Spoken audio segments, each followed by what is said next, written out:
Hi, this is Andre Hosh, aka Trace Studios, illustrator, sketch card artist, and overall weirdo. And hey, you're listening to the Marvel Card Collectors Podcast. Aren't you a lucky devil?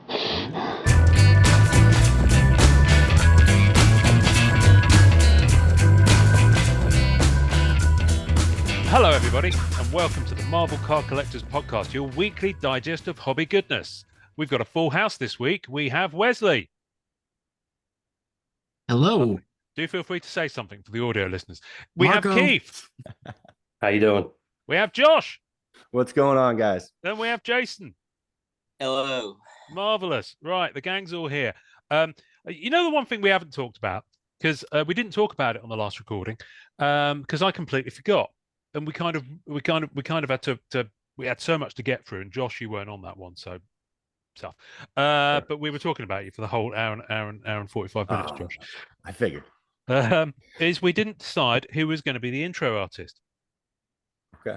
For the episode. So for the one that three of you were on, and Josh, you'll probably hear when it drops. I'm going to use Bill Sienkiewicz for that one. Good one. Right. I think that's a good one for the review of the year. So our listeners will have already heard that. But for this week, who knows? Who knows who it will be? So if anyone's got any bright ideas as to who it will be, shout as we go through this recording, because often you find it kind of comes to you as you're going through the motions. Right, bit of a hot button one this week, and this is an interesting topic, and this is a topic I was kind of thinking of doing an episode about last year.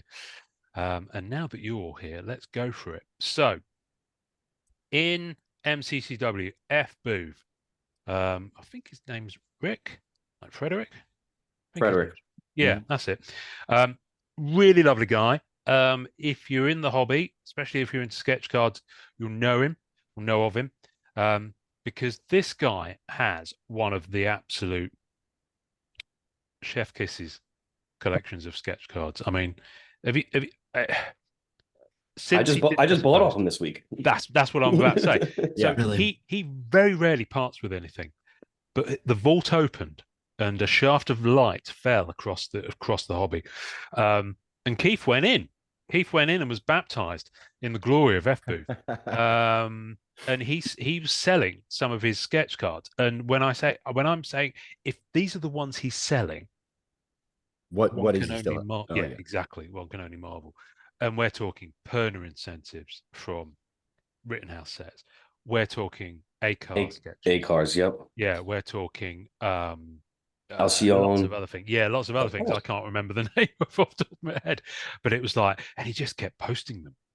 And it was just like, it's like, you know, and they're not cheap, No. but, you know, worth it. Keith, which one did you pick up? Obviously, it was an X-23. I don't remember the artist on it, though. It was a good price. I Yes. thought. No, the price was solid. Yeah. And I think it was on Black Diamond stock. Oh, okay. Oh, yeah. Yeah. Nice. I don't think I've got anything on Black Diamond stock.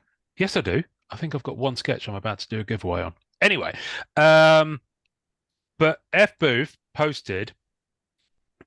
I'm just going to read it out, and then we're going to go into it, because he's made 3 points here, and on at least one of them, possibly two, it got spicy on the comments. And I think I'm gonna preface this by saying that just because we're talking about it now, and we'll all have different opinions about it, we're not telling you how to do with your cards what you want to do with your cards. I mean, quite frankly, you can poke them up your bum for all I care. Yeah. I don't recommend you do that, because it will significantly lower their value to others. And there is a massive slice of subjectivity to everyone's position on this. So, that being said, FBooth writes, as someone who collects one of ones for 15 years, I will give a bit of advice for those owners who may consider selling or trading. Consider this a the more you know post. Number one, please do not grade sketches red spectrums, plates, purple FXs if you think this will increase their resale value. Since they are 1 of 1, there will only be a pop 1 or none higher. Most buyers of these rare cards won't care about the grade. Releasing them from the case can also be a pain in the arse. Let's tackle that one first, shall we, guys? Yeah. Grading 1 of 1s, effectively. Be it sketches, red spectrums, plates, purple FXs. What say you on this? And have any of you done it? No, I just recently sent in or was talking about putting a plate in grading a plate. And you know, after looking at it and seeing that I mean, he makes an obviously a great point. It's going to be a 1 of 1 or a 1 of 5, you know. I was mainly doing it just because I wanted it to match my other, you know, my other stuff that I've gotten graded in the past. Yeah. But to me, it totally makes sense. I don't see grading something that's a 1 of 1 unless you want to put it into a you know, something for yourself. But I guess what he's saying is, if you think it's going to raise the value, I guess the only time I would think it might raise the value is if you see a, you know, a 1 of 1 Hulk, you know, and then you see a 1 of 1 Hulk that's a pristine or a PSA 10. To me, I think it would give me a few more butterflies. But again, I've only been in the hobby for, you know, the card hobby part for 4 years. So Yeah. I don't know as much as some of these guys do. That's just my opinion. Yeah. Yeah, the grading thing has really caught on big time lately. It's just become more popular with more options, and some of them weren't aesthetically pleasing. You know, it didn't match the card, it didn't look good, it maybe wasn't for you. And now there's just so many different options. With a 1 of 1, when you're talking a spectrum, it's just to protect it. You know, at that point, if it's slabbed, you know that you're not gonna have to worry about future damage. For shipping and even other things, most of them you're gonna hang on to yourself. But I'd grade a plate in a heartbeat. I just like the presentation inside the slab better. Seems more substantial. But yeah, the grade on it, absolutely, it's just not going to matter. It's, you know, you're hoping something that rare is well treated and it's going to be an 8, 9, or 10. But yeah, only a 10 at that point is going to bring maybe a little extra kick, and it's just a bell and whistle. Yeah. I think there's a very good distinction that you've both touched upon there, is grading or authenticating stroke encapsulating for protection. Yes. I think that is the kind of dividing line on it. I saw a 1 of 1 shown on social media very recently that someone had graded, and it was a decent character. And it had come back a 7. Now, I know it's a 1 of 1, but I look at that, and I'm not the owner of it, but I'm looking at it and I'm like, 7. Yeah. Do you see what I mean? I kind of had that. My instant reaction was, "Oh, sorry to hear about your 7," but you know, I'm not trying. Right. I wouldn't say anything. I'm not trying to shit on that person's enjoyment of it. But I kind of looked at it. I was like, "Why would?" Yeah, I don't know. As the owner, would the 7 bother you? Sort of. Absolutely. So I would have definitely gone the route of authenticating it with no grade. Yeah. Same principle as a, you know, a signature, how you can grade the card, not the signature. It's kind of one of those deals where it's probably better to not have it graded and just authenticated at that point. Yeah. So how does that process? Because I'm like Wesley. I've been in it for about 4 years now of the card hobby, and I have not got anything personally graded. And I'm with you know, I agree that, you know, 1 of 1, you know, you probably don't necessarily want to get it graded as far as raising the value, but the protection aspect of it, I agree with wanting to get it slabbed or whatever. But how does that work as far as with like, does PSA do something like that where they'll encase it and just say this is this Yes. card? Mhm. Okay. Yeah, you'll get the barcode. It'll get, like serial numbered into their system, authentication, stamp and logo. And then obviously the information on the card bio, I call it, is also kind of nice for people who aren't too familiar with the card, or the sets like we are. We see them and bang, we know it's a gem. We know it's sometimes it's nice for people to read Marvel Premiere, and something like that. Just the card bio at the top of one of these slabs, is information, it's data, and people see it and remember it. And, it just helps. It helps for a big time on the protection end and just kind of understanding what you've got. Yeah. Right. Maybe you do want to show off a little bit that you've really taken care of this card. If you, if you're, I think if I'm selling a car and a card, then I've taken really slap a good care of car. it. Maybe, right? Well, it's funny because that's what I do but if you slab a card that you've taken really good care of, you might want to show off the fact that you have this one of one and it's super clean. Yeah. Maybe. Yeah. I think it's an aesthetic thing. I think it depends on what you're doing and how you're collecting it. Like, let's say you're rainbowing the character and, 3 of the cards are already graded, and then you finally get that one of one. Like, do you want it to match? Okay, then go for it. Have fun. And are you keeping it?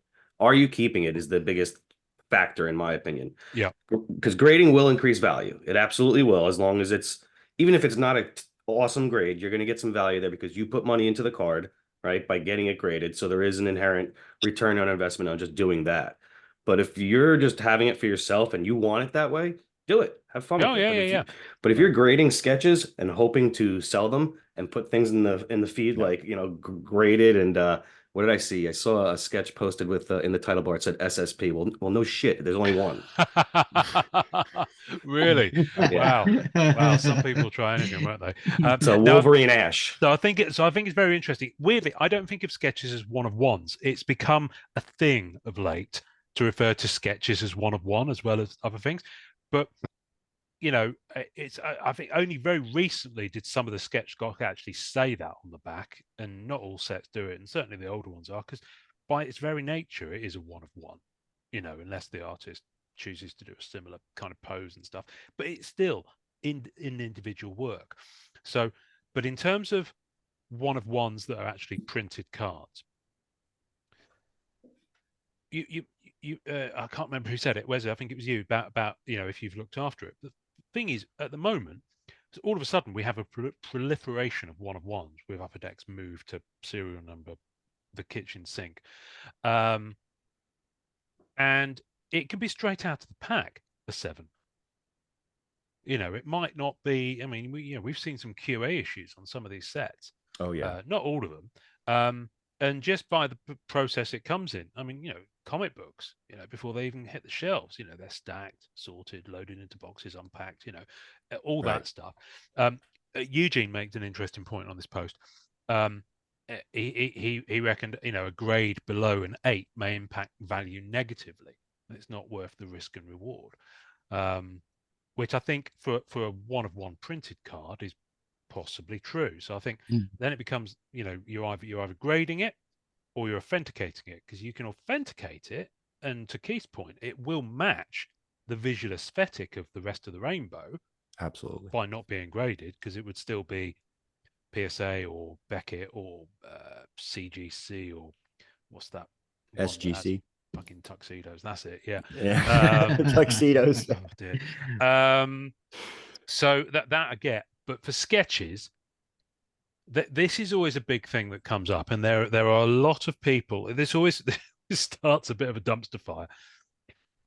The majority of people, and I agree with this, and we talked about it on the Artist Roundtable about 6 months ago with Tony Perno, Andre Orsh, and Jalen Warner, and Michael Munshaw, and it's sketches by their very nature have been handled to fuck.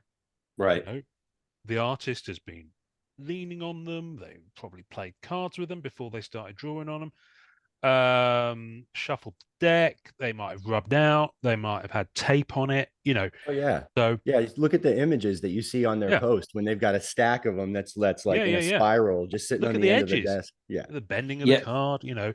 I mean, just from surface alone, which is one of the things. I mean, I've not had a card graded, but I've seen enough now to know, especially with Beckett with the subgrades. You're looking at corners, edges, surface, and what's the other one? Centering.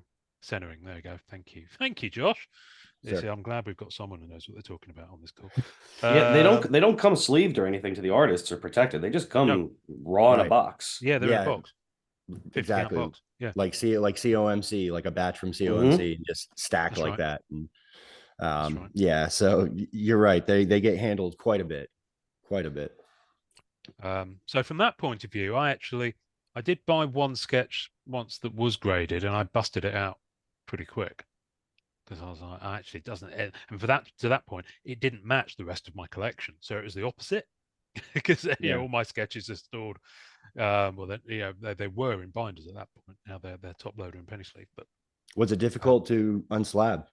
Was no, it just no? just clip off the top cut? Basically, and I did this with a PSA the other week for a PMG, because all the rest of the PMG, the MCU PMGs I've got, we're going to go into one touches, and this one is the Black Panther one I told you about that I got for a stupidly cheap deal.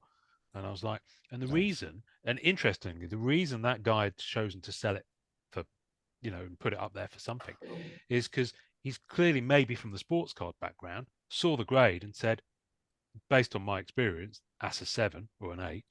I'm just going to put up 50, 60 bucks.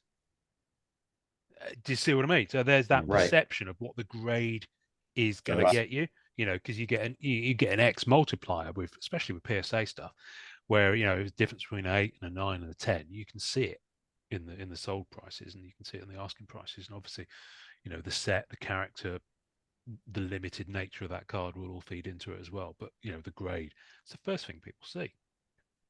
Absolutely, the first thing people see. So when I was collecting comics, I did a bunch of sketch covers at cons and wanted to get them protected. And CBCS had started a deal that instead of getting it graded, it was the art. Cool. That's cool. Authenticated the artists and whoever. So like this one, I got an artist to do the front, and then I got on the back the inker, then all the people that worked on the book to sign it. And a lot of people in the comic book club were like, "What? Why didn't you get that graded?"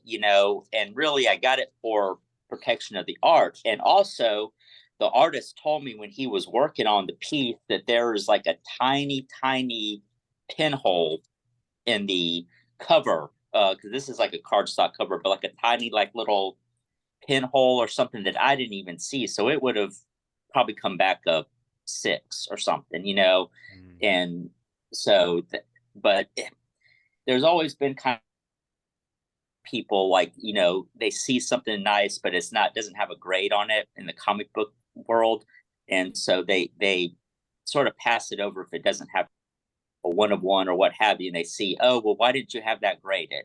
And then I don't know if they would dismiss it or not want to buy it because it doesn't have a grade on it, even though it's protected. I mean, everybody dealing with humans, so everybody's different and has the way they logo it at the corner there, I think, is significant. If you've had some experience with sketch cards or sketch covers and stuff like that, and you see that art, the way that thing presents slabbed like that with that logo in the top corner, it looks nice. It does look nice. I agree. I like the word art on there as well. It kind of it holds a certain prestige to it by using that, in that little character box. I've never seen that. That's really interesting. Yeah, I've got several of them. And I ended up selling a few, but I didn't make a whole lot of money. I think I got either what I originally paid, for it. Especially on the comic end. Yeah, they didn't really make a big difference. And I've gotten stuff signed to just regular comics, and it just depends on who's signing it. I think that's one of the next topics that he talks about is signatures. Yeah, But we'll go on to that. Yeah, it just depends. But yeah, as far as like getting sketch cards graded, do they have, because Beckett owns CBCS now, so I don't know if they've got there is a comparable. I don't know who, don't quote me because I don't know who does it, but I have seen a authenticated sketch slab with no grade, just like what you showed me. It's Okay. PSA for okay. Yeah, it was real fast and I was going through a big collection, but I thought it was awesome because it protected the card, it looked sharp. And yeah, it had that logo up there that said like it either said custom art or you know, almost like what you have, and I liked it a lot. And the other thing too, I was just thinking about, and I'm not sure exactly how it applies, but with this hobby, there's so much creativity and you know, talent. Like part of what you're doing is curating your, you know, your PC to hopefully, you know, some people want to keep their PC forever and maybe get rid of it to their kids, or, you know, maybe use it for retirement or whatever. But, you know, if you've got something like that and a little creative, and you might grade a few things and they grade higher, it might be just puts in a little bit more exclusivity, I guess. Is Absolutely. Absolutely. I think when carry on, Keith. Thinking about it as like if you're an art collector and you're collecting these sketch covers and stuff like that, that might be a scenario where I would grade some sketches if that's something that I was into. When the banners matched on the CGC ones, that would be the only reason I think I'd be down with that, but maybe not now. Yeah. But I could, again, that's aesthetic, like I said before. I think it would go nice. But when you use the expression grading, are you actually talking about getting the grade, or are you talking about authenticating and encapsulating? Yeah, authenticate, encapsulate, and I'm just looking for it to match up. Yeah, and that's the thing. And I think, and here's a question, because I don't know the answer, because I've only ever bought stuff that's been already graded by someone else. Do you pay more for the grading than you do for authentication stroke encapsulation? Yes. You do. Yes, sir. So that even, I mean, for me, this is my personal viewpoint, but I know a lot of people do share. It doesn't make sense for me to actually pay for the grading aspect of encapsulating a sketch card. Yeah, just doesn't make sense. But some people like to do it, and you know, fair play to them. It's your money at the end of the day. And maybe even like part of the art, like you said, is the, you know, the fact that it's been handled a little bit or something, and it might come back as, might be misinterpreted.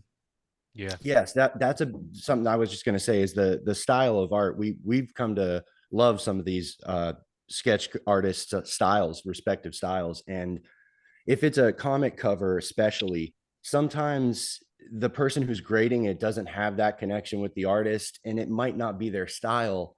That's probably, you know, again, like you said, Jason, we're human, right? So it's, you know, people are going to look at it differently, and this grader might give it a lower grade based on it not being their style. So the element of subjectivity as to what the art looks like could affect the if we're talking about officially licensed repetitive stock, it's almost like there's a checks and balances where if you dip outside the norm too far, well, then you have a chance of being called out. Like, why are you lower grading cards that deserve, and that can be kind of like checked on when it comes to something like this. Yeah, if it's a style that just doesn't meet their eye. Now, I would try to look at all those objectively. I'd try to look at the styles and say, okay, whether this is not for me, you know, it's how quality is the sketch. But then again, you're kind of getting in some muddy water as far as where to exactly put it. If they use oils, are they going to get nicked for surface because the surface isn't flat? That's a very good point. I have a sketch card where the artist has done 3 cutouts, so like claw marks in the card. Yeah. Oh yeah, I'd be mad to grade that. It'd be a -6. Who knows? Well, yeah, exactly. Has anyone managed to get a negative number on a graded card? I have seen 2s and stuff from like old school cracker box. Yeah, because people will still get them graded, but they're in the cracker box with caramel stained on half of it. And But I imagine for some of the older cards, then the grading is it's kind of, you know, it's relative to the cards of that time. Yeah. If you're going to grade Good a ex- 50s card, it's Good going to be beaten up. example is like this. Oh, we got the lights going, but it's What you got, your PSA Joe the Jusko 90. autograph, is that? Yeah, the Jusko 92. Mm-hmm. Trying to figure out how to not blind it. And so, you know, 92 Battle Specters, it's signed by Jusko, but it's just authenticated on the, so it's PSA DNA authentication Yes. for the signature. And then it's the cards graded to a 7. So, you know, that's kind of like that's the way to, if you go ahead and grade the sketch too, now you're going to pay an additional fee, Mm. or I'm sorry, grade the signature, you know, and then it's going to go up from there. Wow. Okay. Plates. Now, plates are kind of on the same spectrum for me in that by the virtue of the fact that they've been through a process, you know, they were used, they were on a roller, they had ink on them, you know, they've been over hundreds of sheets of paper, card, whatever. And by the time you get them finished, they're cut out, they file the edges down, make sure that we've got the sticker on the back, into the packs they go, unless recently they've started to put them in these little booklet thingies. Case in point, the only sketch I've ever pulled from a box was from that No Way Home box that I broke the other day. And it had significant ink stains on the front and the back of the plate. And so, not that I'd ever grade that, because it's not a plate I'm going to keep. I'm going to trade it or sell it eventually. But I wouldn't grade that for the same reason, because it's been handled, albeit by a machine rather than a human artist. You know, it's been part of a process. And now I love that. I love the story that tells me about, you know, the grittier the better, as far as I'm concerned, with a plate. But we had an interesting back and forth in the chat the other day, Wesley, when I showed you a plate I had. I think it was a CGC graded plate. And I said I was going to bust it out of there, and you were a bit like, what? I mean, it even matches the blue with the blue. It broke my heart a little bit. Yeah, but it doesn't. Well, it doesn't. Well, it doesn't match the rest of my collection. That's right. The thing. You know, so it's not as if I can get the rest. And this ties into my personal kind of collection. You know, curation. It doesn't match the rest of them, which are all raw. And even if I wanted to get those graded now, I couldn't get the same blue label. I'd get the black one where they spell guarantee incorrectly. Because guarantee is TEE on the end, isn't it? It befuddles me. Maybe it's an American spelling of the word, or maybe it's a different meaning of the word. I don't know, but it always befuddles me, that does. Because I look at it and the first thing I think is, there's a spelling error at the top of the card. Anyway, but no, it's a blue label, but it's a plate. So for me, I don't want it in that slab. You know, so I'm busting it out. Now, you're about to show me something funky, aren't you, Wesley? What did you get? No, I was looking. I was actually. I had a CGC or a CGC one of the new ones behind me. Yeah, and it does spell it with the Y. Yeah. So is that a thing in America? Is that like tomato? No, I don't know what's going on there. I mean, I'm sure Dr. Google could answer it for me, and I'm sure my command of the Queen's English is probably in error, because you would think a major company wouldn't make such a grievous would have checked mistake. But then that was before they decided to go to a different label. Hold on a second. Let's see if I can. So plates. I mean, again, if you want to, go for it. But again, I wouldn't personally pay to grade it. You know, encapsulate, authenticate it, and I think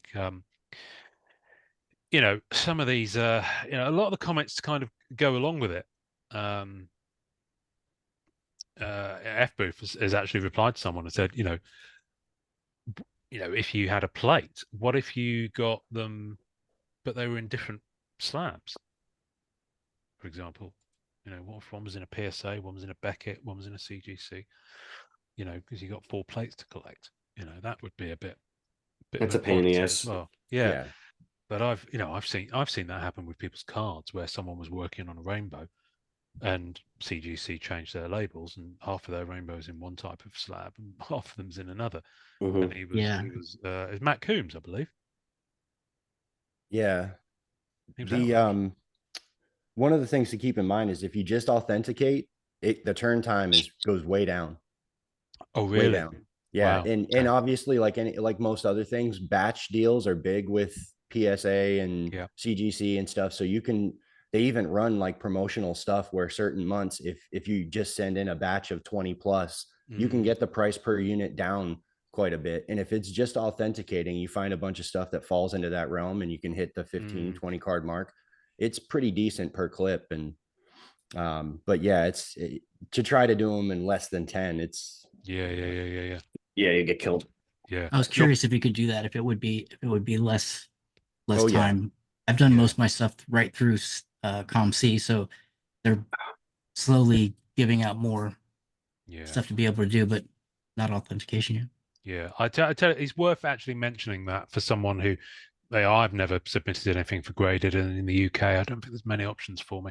But although I have a feeling PSA do have possibly an office here, and I think CGC have people who handle it. Yeah, I think they have people who handle it, like dealers who handle it on their behalf, as like an approved channel. But I've just never gone into it. But you can now, by ComC, grade through PSA and CGC directly without having to receive the card in hand. So I think that's worth flagging for anyone who's not aware that you can do that. And some of those volume deals I've seen emails promoting those now. But Wesley, did you mention authentication wasn't currently offered on that, or is it just grading? It's just grading. CGC, PSA, and PSA and DNA, so they like to check the signatures. Yeah. That's what I've used so far. Okay. It does CGC's still faster because and less expensive, but I think the one through PSA took me like 4 months. It took a little while. It's probably people just because it's new, people probably just doing it a lot. Well, they've only recently added it, haven't they? CGC have been on there for what, a year now? Yep. My last batch was 10 months. Wow. PSA. Yeah, my last batch of 20 almost right around 30 cards or so. Okay. Was about 10 months. And I'm super patient with that stuff, but I had to keep checking in. Bianchi's autograph is one of the things that hung it up because they couldn't turn the card around and see the example of his signature right on the other side of the card. So it was a mystery for them for some reason to figure out that signature.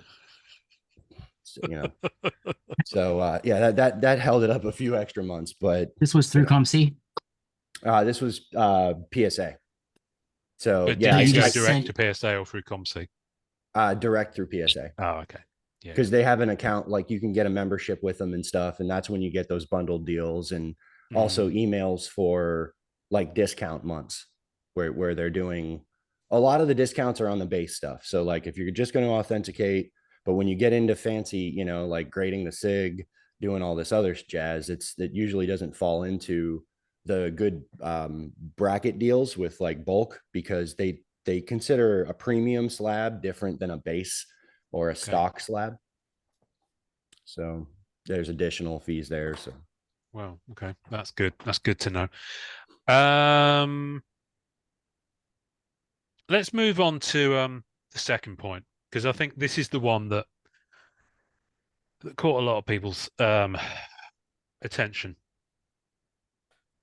Number 2, please do not, and he's talking about one of ones here, but I think there's a lot of segue into very low limited numbering. So we'll assume it means both. Please do not have them signed, remarked, etc. In my opinion, so this is FBooth's opinion, it is defacing the card. The signing lowers the resale value of the card. It's one thing if the card will be in your forever collection. It's another when you need to raise funds for family emergencies or a grail purchase, etc. Oh, discuss, because this one was a hot patootie. So I think the issue is if it's a serial numbered card. Okay. Yep. And we've seen a lot of it recently. I attended an event where people brought cards to and had Simone sign them and things like that. Yep. And they're numbered cards and they're now out of circulation and no one can ever get them. And the problem with that is that, one, if you ever plan to sell it, you're a jerk. Two, if someone's putting together, like we know guys that are like looking for number 75 and he wants number 75 of every card, you've now ruined his chances of ever completing that. And that's kind of a bratty thing to say, that like, why should I care about what someone else is doing? But it is pretty crappy for the hobby that you've just done that to somebody. Yeah. It does matter. You know, Yeah. there is hobby etiquette. And I think that's the biggest thing, is that it's a hobby etiquette thing that you don't do that. Now, if you're going to do that and you're going to keep those Dan Dos Santoses and you're going to keep those Simones and all that stuff, awesome. Enjoy it. I love it. I've seen people do cool stuff with oranges and had them sign orange Sharpie. Awesome. They look freaking great. But when I see them on the groups for sale for $400 and it's a base card that's been ruined, you're not getting it from me. I'm fuming and I need to walk away. Right.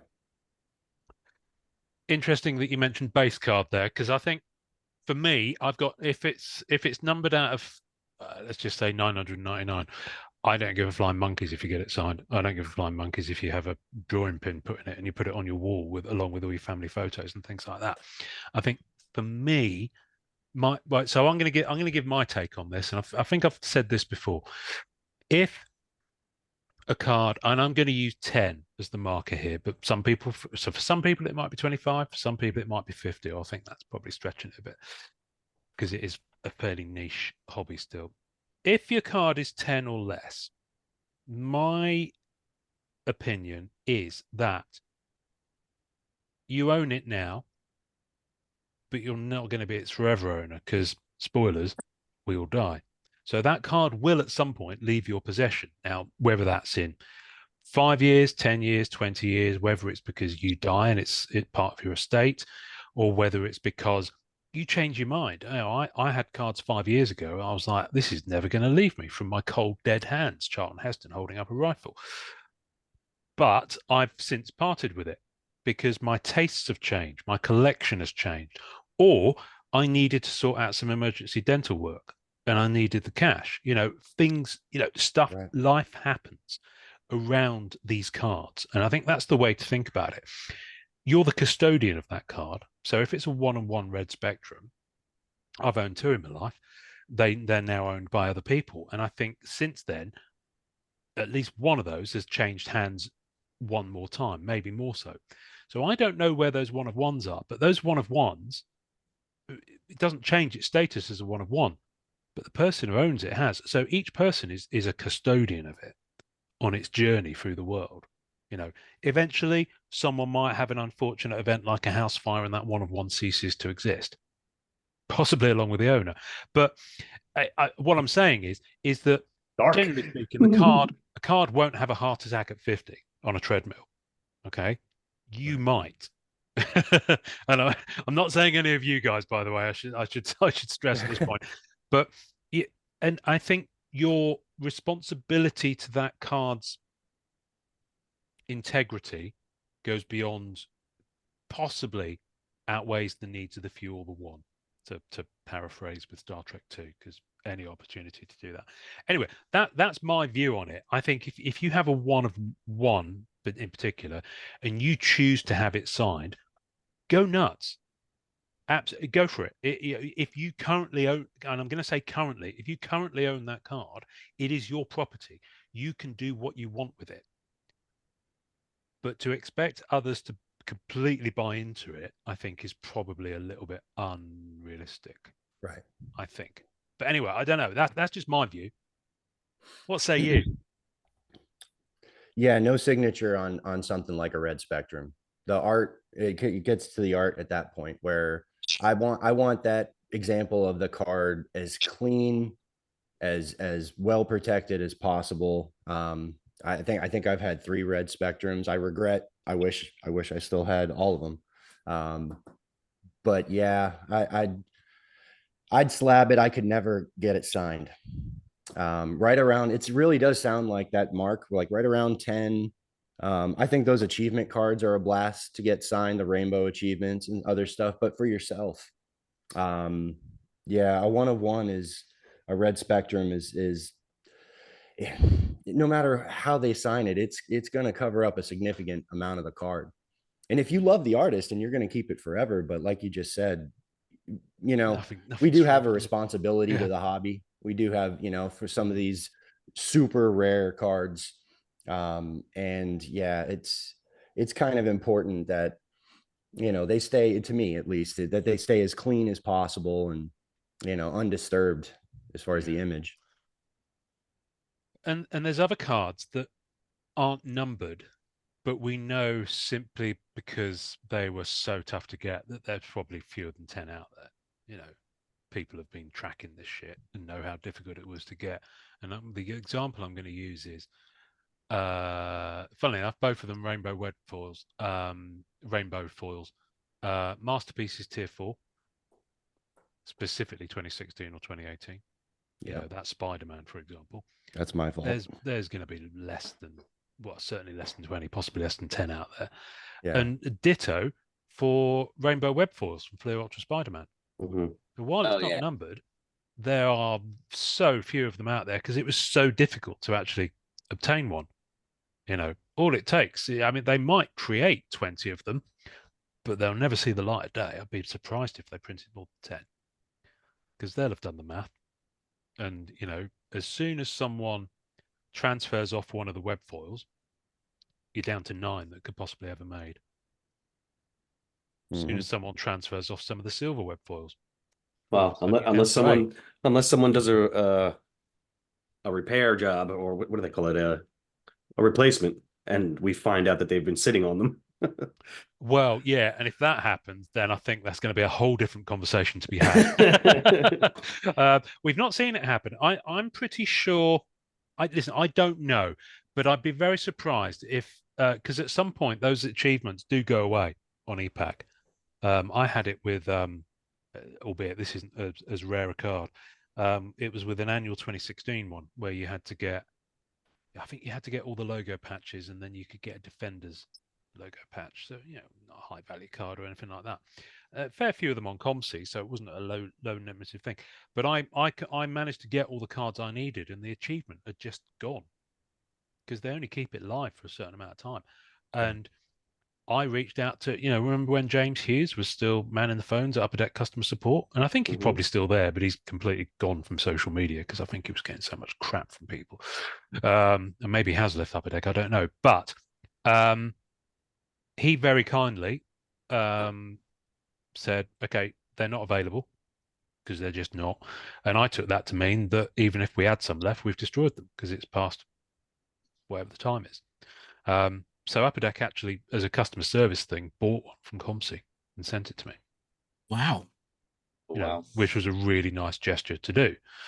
Because I was like, I've just grinded and traded to get the cards I need for this. And, you know, you don't have a date on there by which I need to do this by.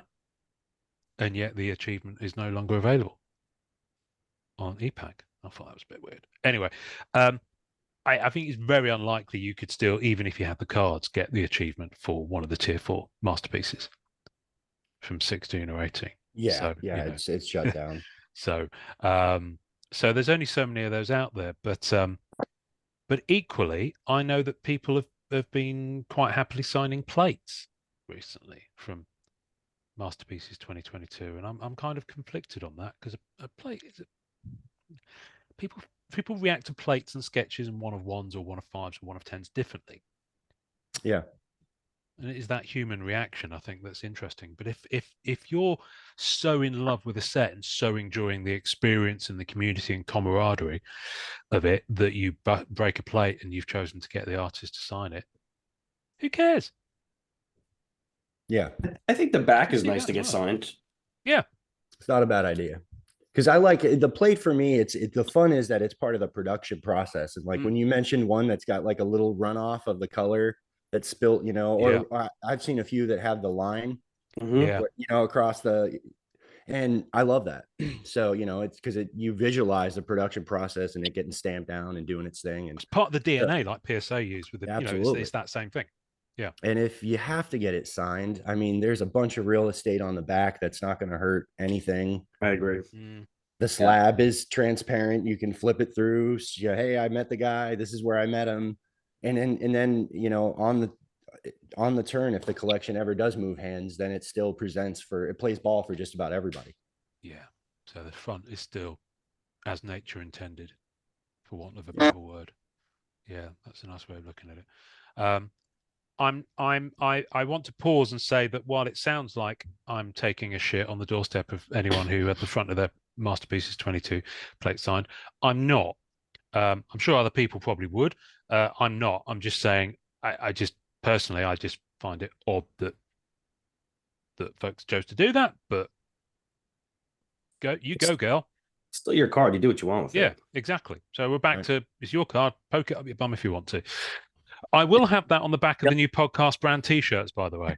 We have quotes. There's an idea. So logo on the front, on the back, we have quotes. Yeah. So we could have enjoy collecting. We could have it's your card. You can do what you want with it. You can poke it up your bum if you want, although that's quite a lot of text. We might want to spread that across 2 sleeves. Let's see if we can come up with some others. That's a great idea. Yeah. I like it. Pop one. Pop. Yeah. It's the none higher. I None just higher. Whole, it's so stupid. Kind of competitiveness. It's like, but when you see it, Pop one, and none there higher. are some higher. And it's I like, hate it. Pop 12, 15 higher. What? I saw that once. I saw that once on eBay. Pop 12, 15 higher. Like, I was actually online doing a little research on the one of ones and sketch cards and like ones that had been graded, and I didn't see any that sold in the last there was 5 pages, but it pulled me over to somebody had put a one of one, but it was the Omega, right? So 25 of 25. Is that really a one of one? I mean, because that's a whole nother topic, but it's not wrong. It's the only one numbered to that number. But yeah, that's yeah. There is that. I mean, listen, this is like I said. I think it's important to say that the post on Facebook went to some levels where some people were saying it's sacrilege or it's silly. Went on to say, I own the card, so I should be able to collect how I want without having to hear about it. And you are true. But someone else has come back and said, look, I'm a character collector, and while I can say I never have plans of selling, that ultimately is not true. There is always a price. Or the collection may be passed down one day, and there will always be another collector to inherit the collection or the card. So I think the point this person was saying is the hobby is bigger than any individual collector, and I think that's what FBooth's post is trying to highlight. So it's an interesting perspective. Well, and I like the word that you mentioned earlier, like a custodian of the card. I'd never heard that before, and I think that actually holds some pretty good weight, especially in a hobby like this. It's a little, I don't want to say smaller, but you got some camaraderie, and you want to make sure you take care of and keep the hobby great, I guess. Yeah, that's going on the back of the shirt, card custodian. Yeah. That's a great idea. Card custodian. That's a nice idea. Here's a thought. And it's the thought has completely left my head. And while you were talking, I read something and it popped into my brain. Those red spectrums. Here we go. Thank you. I've managed to claw it back from. I'll have to edit out that pause because that was embarrassing. I'm only 50, but I'm struggling away like a 75-year-old. When those red spectrums, I will always have had the joy of owning them. Do you see what I mean? I don't currently own any red spectrums. I don't think I own, outside of sketches or plates, I don't think I currently own any one of ones in that sense. Cards that are numbered one of one. But I've owned 2 of them from Simone Bianchi's Masterpieces 2018 set. And I moved them because I needed to. Do I wish I hadn't? Of course. But did I need the money? Of course. It was COVID year. You know, I think Yeah. everyone did.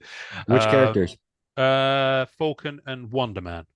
And the Wonder Okay. Man was sold as part of the rainbow. So the whole rainbow went to another collector, and it's Nice. still with him.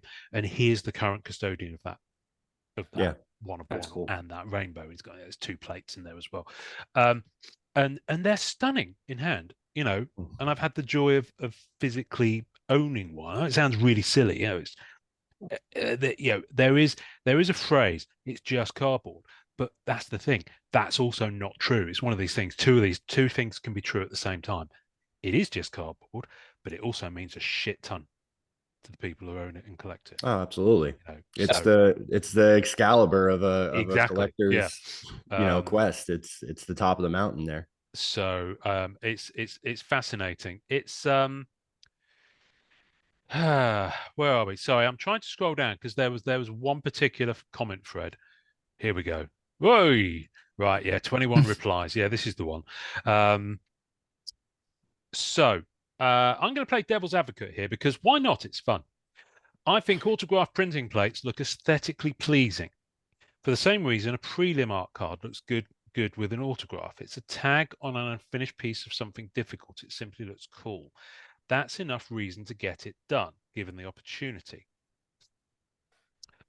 I think you guys are coming from a good place.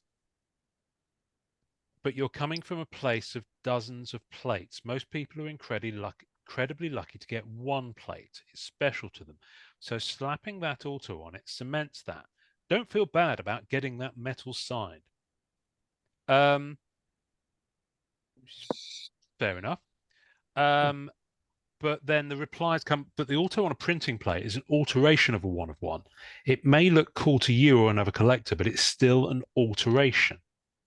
So yeah, and it went on and it got a bit feisty. Kind of, you know, beyond the kind of just a regular conversation. But yeah, it's interesting. I can see both points of view, but I genuinely I can't get on board with signing a plate on the front myself. You know, No. even if you've just got the one. I think that the point was brought up earlier that there's a lot of real estate on the back. Yeah, exactly.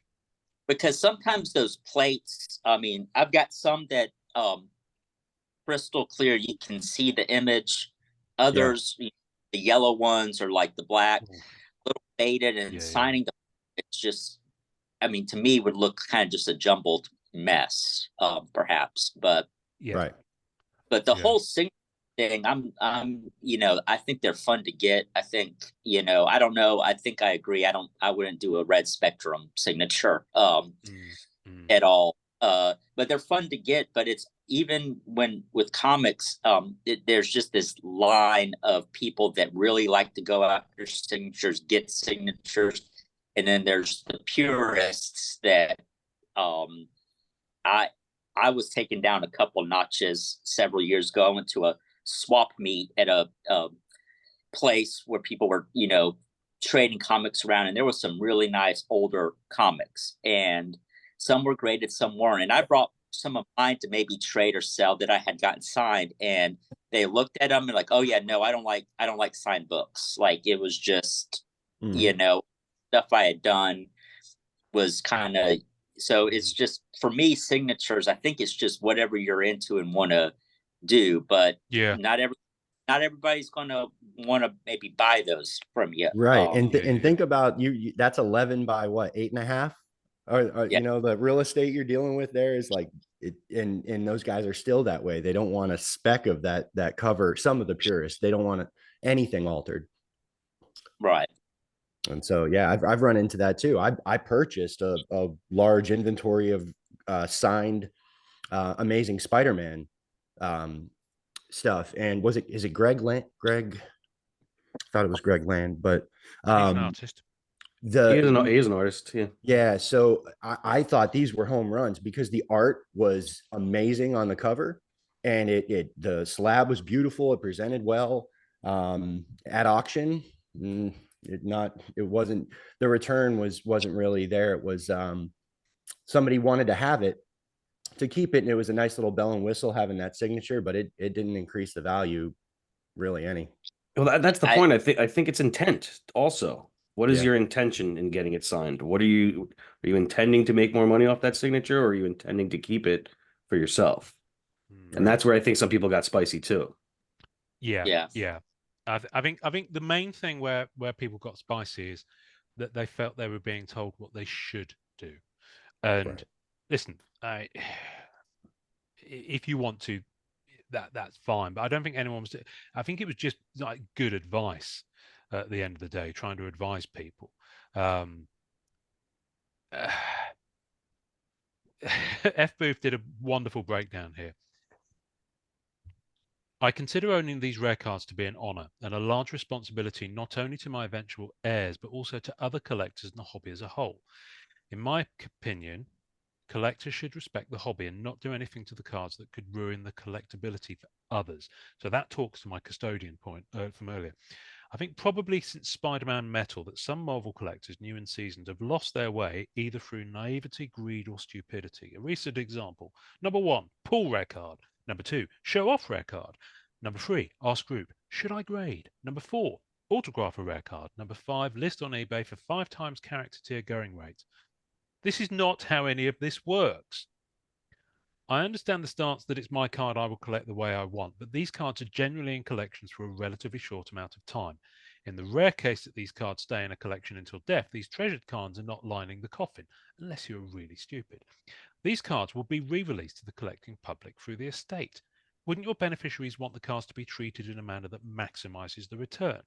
Again, defacing a very rare card will hurt value. So I thought it was interesting that he went through that.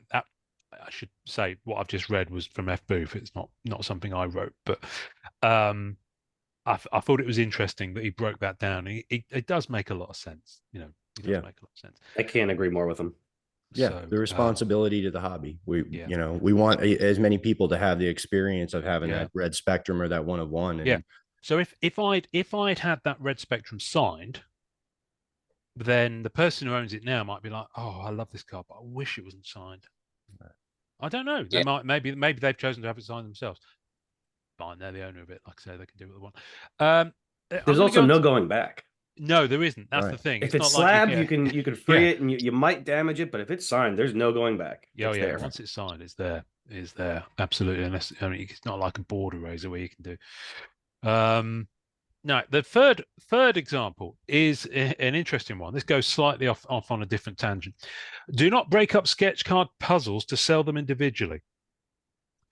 I unfortunately have seen a few examples of this recently on eBay. The Rittenhouse sets, especially Greatest Heroes, would insert all panels of a sketch card puzzle in one box. Do not sell Rittenhouse puzzles panel by panel. Those who have been in the hobby prior to 2015 know this. In contrast, older Upper Deck sets like MM07 and 08 broke up the puzzles among thousands of boxes. These UD puzzles, when completed, demand huge premium when sold due to the incredible difficulty to complete them. Unless someone is very close to a 6 or 9 card puzzle completion, the premium for the individual panels may not be there. I think the floor is littered with collectors who tried to complete the infamous René de Liz puzzles. And I don't actually fully understand his reference there. I remember hearing about it on the grapevine. Has any of you got sketch puzzles? Like cards? I do. Yeah? Mm-hmm. Did you get them all in one? Yes. Where the hell is it? He's gone off to look for it. You might not have had this joy, Wesley, especially because you're fairly new to things. Do you do many sketches, Wesley? No, I've got 5, 7, something like that. Not very many. Oh, okay. I've got another 20 you can have if you want. We'll discuss payment plan. Yeah. Oh, that's nice. Thinking about it. It keeps holding up. What's that? X-Men Metal Universe? Mm-hmm. It's Dre. Oh, I thought I was gonna ask if it was Dre. That's nice. That's Jim Lee homage. But yeah, to what he's saying, I've seen it also, and I kind of blame one. There is one party I blame right now for some of that too, and that's ComC. Some people have sent these in, and when they've been scanned separately, and they are for sale separately. And that's that's what happens when they're not coming from EPAC. If it's like an older Rittenhouse, there's one up there right now that I've seen. And the other thing is also, Someone, yeah, I mean, Dre's been looking for the other half of one of his sketches for the longest time. I think it's a Hulk or an Omega Red that we've seen the top half of, That's but the right. bottom half is missing. It just sucks. That's a shame. Yeah. Yeah, it is. Yeah. Yeah, It's that tricky. comment was kind of crazy to me about, I mean, again, I haven't been in it that long, but just the fact that people will, or that these puzzle cards are getting broken up now, is crazy. And then I can't imagine the hunt that people maybe have been on for years with this stuff. But it seems like upper little bit as far as like a lot of the puzzles now are part of achievements, so Yeah. you can get it all. Mm-hmm. And you know, some of them, so are puzzle cards a little bit different than like the, you know, booklet, or because booklet or the panel sketches, because those are all kind of Yeah. together, but They're sealed. Yeah. the puzzles were like an individual card that you, but okay, That's right. Yeah. So, Yeah, where the image all connects between the 3 cards. And yeah, and you see them. I mean, some of them go over 6 or 9 cards, and artists regularly do APs with them as well, Yeah. where they connect them. I mean, I'm personally, I don't collect puzzle sketch. I prefer it to be a single piece. I don't like having a sketch that goes over more than 1 card. That's just my personal aesthetic. Partly because it's a fucker to display. I mean, Keith's got his in a 2-panel. Is that a hardball case, or was it just a standard 2-panel? I don't think it's a hardball because it's got magnets on it. I think, But it's got a massive black line down the middle of it. So Right. obviously, I've got it's one on not snag real the fast. most. Not that I'm trying to piss on your cornflakes here, Keith. That's all right. But I'm sure you'd prefer a case that didn't have such a thick black line down the middle. You know, just to bring them slightly closer together, perhaps. Don't know. Yeah. Listen, it was quick and easy. I just wanted to get it together. Protects them. It protects them. And they Exactly. don't have to stay in there. And I'll forever. eventually address that. Yeah. Yes. Yeah, exactly. I think I have one for my. Oh, there's that horrible glare, but Oh, you see, that's fine. I mean, it's one a sketch. no, it's from the 17 set. Is that and the Oh, hang on. No, one's from the retro set, the 15 Retro, yeah. and one's from Comic Images 1989. yeah. That's right. Okay, that's nice. I mean, they're not sketches, and they work as individual Right. pieces to But complement each other.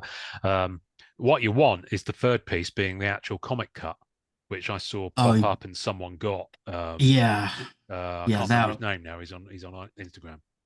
Yeah. Now sorry, go.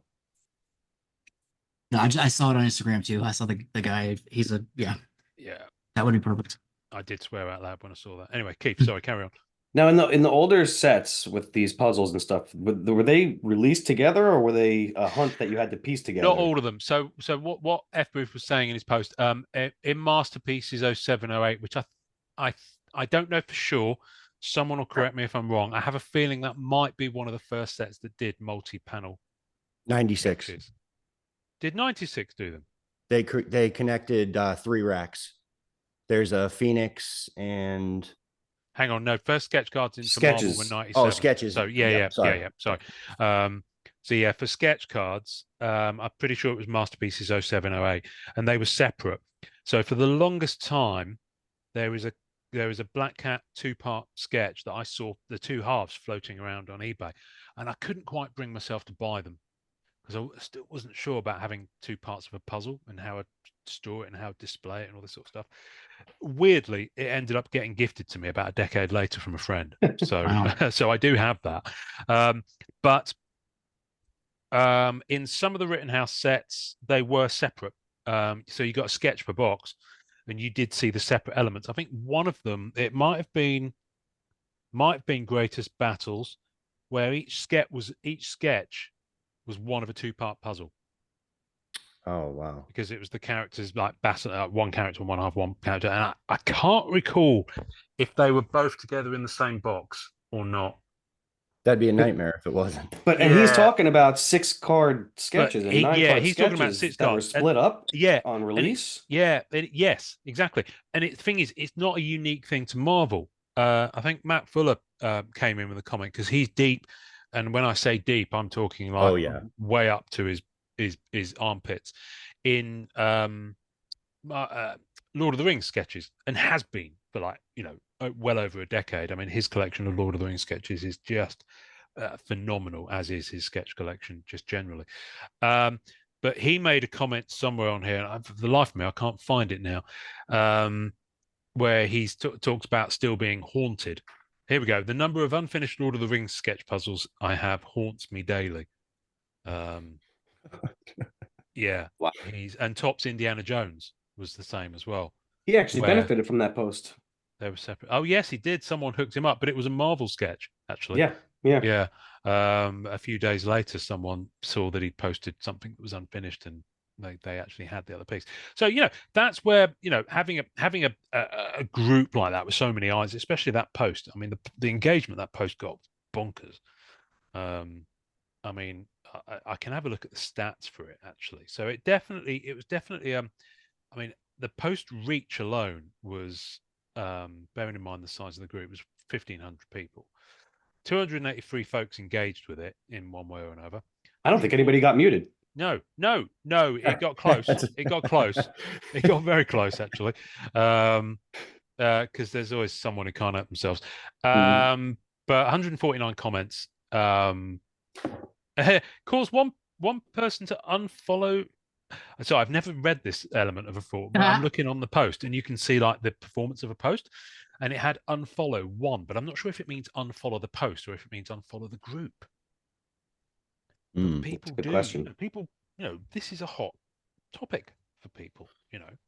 So I'm sure if someone read that and they were like, "Oh, I don't think I agree with the way that this is being dictated or mandated.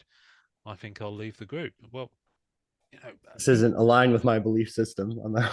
Yeah, well, unfortunately, that's not. Come on, But this, like, I tell you what I like about it. It was a good conversation. At the end of the day, it was a really good Absolutely. conversation. And, you know, hats off to it. This is why I kind of wanted to bring it to a wider audience via this and get your guys' kind of feedback in. I think one of the beauties about, and this is what our third episode together for most of us, two if you don't count Josh not being able to bounce on Friday, is we can, you know, we all have different experiences. So having a wider breadth of voices on the podcast is a good thing, I think. So Yeah. And one thing I was thinking about too, not to interrupt, but you know, at FBooth, you know, back when started, you know, these sketches were a lot more prevalent and easier to get. So somebody like me, I think we brought up a good point. You just asked me how many sketches I got. It's not because I don't want them. It's just because they're so expensive, and I would rather start with something else. And when you get boxes, they're not in as many boxes now, right? It used to be in like one box per. Yep. Just So, about every and- box you're getting one. Maybe how much, and you might know this, Ian, better than me or other people, but how much has the hobby grown where all these new people don't have the reach to get the sketches, and maybe they want to make them a little more special just to, I guess, I hate to say show off a little bit, but have something a little more. Possibly. I think that the number of people who are sketch collectors has never been massive, if I'm honest with you.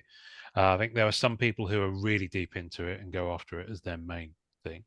Yeah. And those people have been around for over a decade and don't think they'll ever change. I think there are people who've come onto it more recently who are very focused, who've gone after the Rittenhouse stuff because there's more out there. For me, I can only kind of talk about it for me personally. I've kind of stopped with collecting Black Cat sketches now because I've only got a certain amount of budget, and there are too many like parallels and inserts and other things. She's in too many sets for me to be able to afford both. But also her sketches, there are 10% of the sketches each year for Black Cat as there were 10 years ago, simply because of Marvel approvals, simply because of the breadth of other characters. You know, I think there's possibly been some artists who've maybe shied away more from female characters who could possibly get banned and they won't get paid for creating the sketch card. And as you say, you know, there are a few of them, you know, sometimes to a case now. There's definitely a price increase too. Big time. Yeah, absolutely. I mean, that panel cost me 150. That two piece cost me $150. There's no chance I'm getting both of those cards for $150. No, not even each at this point. No, No. Well, I think that's tied into the fact that they're rarer hits, and everyone's expectations as to how much they want to be able to recoup from their product buy have gone, That which is a whole especially. other conversation That especially. for another time. But I think the expectation that the contents of the box should be worth equal to or more than what was paid for the box is now the norm in a lot of cases. Which For is the higher end stuff, especially. yeah, especially for the higher end stuff, which is kind of pushed the prices up as well on the secondary market. So, like I said, that's a whole other conversation for another time. Hopefully, I'm going to kind of circle us into lands because I think we've said pretty much all we can say on that, unless anyone else has got anything else up their sleeve they want to bring to the table. No, I'm just getting shakings of heads, and at least one person has just poured some whiskey. This was a good conversation. I mean, I'm learning a lot about card grading and just the different things of it that I hadn't really. Well, and me too. Yeah. Like, he's still going, Wesley. He's just got a shit signal. I was just because I was, I've got a couple base Wolverines that I had McNiven sign just because coming from a little bit of the sports side of it, you look at a sticker signature compared to an on-card auto, you think it's cooler. And I was there and we were talking and had him sign a couple of them. I think for me now that I look at it is more so I could remember the experience. Yeah. And there's nothing wrong with that. And it's a base card too. It's not a number card. And yeah, I get the side of it of the one-on-ones and the go for it. One thing that crossed my mind with the sticker when we talked a while ago about sticker signatures as opposed to on the card. Yeah. I think there might be an opportunity if somebody's dying to get a signature on there, you could do the sticker signature route. And a lot of those are made to be able to be taken off. That's interesting. I mean, yeah, that is interesting actually. Yeah, get that done. I mean, the thing is especially with the 90s cards, if you ask Joe Gisco how many Masterpieces 92 cards he's just signed at cons on cards over the years, I've seen a lot more it of would those. be in the tens of thousands. I mean, absolutely. there are hundreds of thousands of each card out there. And that doesn't it doesn't take away from the opportunity for someone to still own an signed card. In that sense. So that happens all the time, and I completely get that. If you go to a con, you're doing it for you. You're doing it because you want the experience of you could have asked him to sign anything. You could have asked him to sign the left tit and got it tattooed on, which I'm sure he's done. He seems to be like an ambassador of the hobby and tried to, like, in that sense, it wasn't like he was an autograph. I'm trying to use the right terminology. Go around just signing everything without, he just seemed like he genuinely wanted anybody interested in the art and the hobby to, to having that experience. So, so, and his signature, like Simone Bianchi's, is a work of art in and of itself. In my view. So, but maybe not on a 1-of-1 red spectrum. No. Anyway, but if it's your red spectrum, do what you want with it, except for maybe poking it up your bum. Guys, who should we have at the intro at the top of this episode? What artists have we talked about? Let me think. We've talked Joe Driscoll. We've talked Simone Bianchi. Dre. We've talked Dre. You know what? Let's put Dre at the top. Yeah. Dre, it's cold up there in Canada at the moment. He could use a bit of warm love headed his way from his podcast here. So Andre Orsh, at Dre Studios, I believe. Correct. On Instagram. Good. Check him out. His link will be in the comments. If you've enjoyed this podcast, please like, share, and subscribe. Now that people are hearing us, guys, do you want to reel off where people can find you on Instagram again, so that they know? Wesley, go. I'm on Instagram at Webbyvision, and Facebook Wesley Webb. Good. Let's keep it to Instagram. Unless, of course, you're not on Instagram. Josh, you on Instagram? I am. I'm at Smith Joshua Kennedy. Smith Josh, I'm sure you've got another one that I've been tagging. Yeah, I think you've got Josh Kennedy, haven't you? I do have Josh Kennedy as well. Yeah. Let's go with Josh Kennedy because it's All slightly well, unless of course. Here we go. What we got here? I've got Kennedy Comics. Kennedy.comics is the one I've actually got Gotcha. on here. Should we go with that one? Which one do you prefer to use? We Yeah, should have that'll this work. conversation. Yeah, we'll use that one. We'll use that one going forward. Jason, are you on Instagram? We had this conversation. Yeah, I am, but it's just kind of a personal. I mean, if somebody wants to follow me or friend me, that's fine. But it's JRM894. But I don't. It's just I post pictures of if I'm, at a concert or playing golf or with my niece. Okay. Or cool. All right. I may resurrect the old Heroes and Hops Instagram account. That's my old podcast. Oh wow. Okay. I've thought of resurrecting, not getting into podcasting with that, but just posting some neat pictures of comics, cards, and beer. So but beer's good. Don't hops yet. Stay tuned. I think that's one thing we can all get around. And Keith, we know where you are. Yeah, on Instagram, XXRonusXX. It's funny. I'm the flip side of you, Jason. That's all hobby stuff, and then Facebook is my family stuff. Yeah. No, that's cool. Much as I used to, I kind of just lurk now. So that's fine. Well, listen, give the guys a follow. You know where I am at Mr. Felicia Hardy. Also at the MCC Pod on pretty much everything that's got channels and branding. Like, subscribe, follow, share, put in the comments if you've got thoughts about any of this stuff. And much love to you all. Who wants to sign us off this week? I got it. Everyone enjoy collecting. There we go. Thanks for listening, folks. If you enjoyed it, please take a moment to like, subscribe, and share on YouTube or the podcast platform of your choice. The podcast can be found by Googling at the MCC Pod, which is also a handle on Facebook and Instagram. If you have an idea for podcast topics or want to be on the podcast, please reach out via social media or email us at themccpod@gmail.com. Our Facebook communities are MCCW, Marvel Card Collectors Worldwide, and MMC, Marvel Masterpieces Collectors. Creative design and logos for the podcast and groups are by artist Michael Munshaw. You can find him on Instagram at artofm2. The great music we use is called Rocket Power by Kevin MacLeod. Thanks to the collectors, artists and creators who support the Marvel Cards Fan Collective. We'll see you next time, and remember, collect your way and always be kind to others. Make mine Marvel and enjoy collecting.